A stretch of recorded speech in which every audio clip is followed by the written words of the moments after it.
Hey, what's up, Social Cam? It's me, Tanya. Here at the airport, of course, you know, the weather is not so good, so we're kind of delayed on our flight leaving out of Detroit. But I wanted to do a quick video cam just to share some nuggets with you. First and foremost, I'm thanking and praising God for a wonderful trip home to Detroit with my family and my friends. Thank and praise God for the love and support that you all shown my family from all the different ministries and the different fellowship churches that truly love my aunt, Gwendolyn Nelson Abraham. Just thank God for that. We ask that you would keep us in your prayers. I wanted to really piggyback up off of something that I had shared at the funeral, and I wanted to just kind of continue on with what I was discussing there at the funeral. Although we were on a time constraint, I felt led to share a few more nuggets about love. And what I shared briefly, just to kind of go back and reiterate some things, was that my aunt was an example of love. She showed it in action. And so when we think about love, we think about what Jesus Christ did for us on the cross. He could have just said that he loved us. He could have just spoke about it. He could have just preached about it. But he actually shed his blood, which was the ultimate sacrifice. He laid down his life. That's love. And a lot of us say we love one another. A lot of us say that we ride or die for one another, but that's lust. Love is when you can accept a person for who they are, where they are, and still love them as Christ loved us. No, it doesn't mean you have to lay down your life for them, but it means that I'm going to be with you. Even when you're not lovable, I'm still going to love you.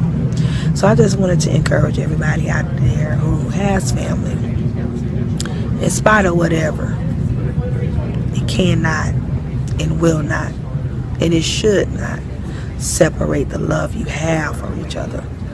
Many of us haven't spoken to each other in years over something that happened back in 1954, 1976, and it's time to get over it.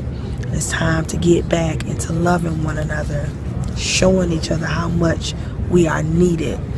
I realized this weekend as we were fellowshipping with the family, as much as I lived in Florida and was away, I had a desire in my heart to be around my family.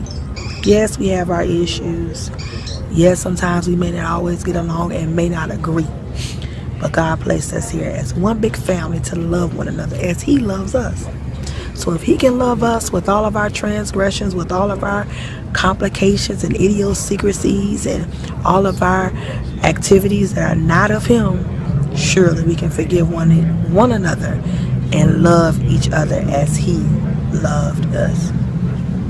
So that's my words of encouragement to my entire family. Know that I love you. Yes, you and you. I don't care what the enemy has tried to tell you, and I don't care what people may have said. Know that you're hearing it directly from me. I love you. I'm praying for you, and I thank God for you. Yes, I'm in Florida, but I'm just a phone call away. I'm just an airline ticket away, and if you need me, you know where I am. Thank God for my uncles. I really, really, truly, really thank God for you all sharing your honesty, sharing the things that you had gone through, the bad, the good, and the ugly. It still was rewarding to hear. Thank God for my cousins, my older cousins, who gave us nuggets, real life information about marriage. Amen. I thank God for my younger cousins that are always reminding me that they're watching, because they want to make sure that they have something that they can look up to.